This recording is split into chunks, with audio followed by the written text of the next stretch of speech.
Madison Reedy is in the studio with business. Tell us, a shareholder of a New Zealand company gets a bit of a reprimand by officials. What have they done? This is Agria Corporation, so they're a Singapore-based firm. They were the major owner in the NZX-listed agriculture company PGG Wrightson.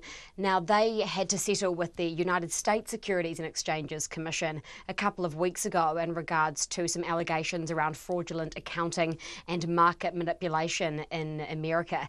But the OIO here, the Overseas Investment Office, them being, Agria being an offshore company that was invested in a company here, they have to pass that good character test. Now, they obviously passed that before they bought this major stake in PGG, but while this investigation was underway in the States, the OIO was watching pretty closely, and today they announced that they've actually taken their own action. So they've forced Agria Corp to reduce its stake below that major 50%. So they've now had to sell off a bit of their stake down to 46.5%. That's how much they own now of PGG, and the OIO has also applied to the High Court to possibly penalise it here as well. Interesting.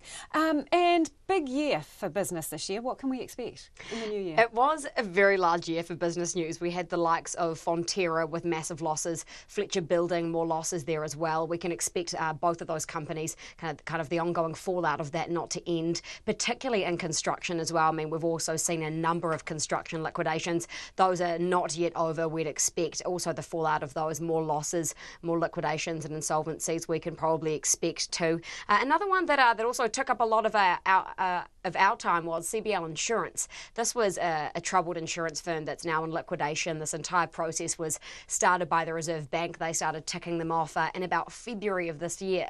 It's now still being dragged on into next year. This is an ongoing saga, and there's also been, mountains of court evidence dragged on allegations of deliberate deceit, impropriety, and dealings with Peruvian drug kingpins. This is a massive one where things just keep turning up, so definitely expect more of that.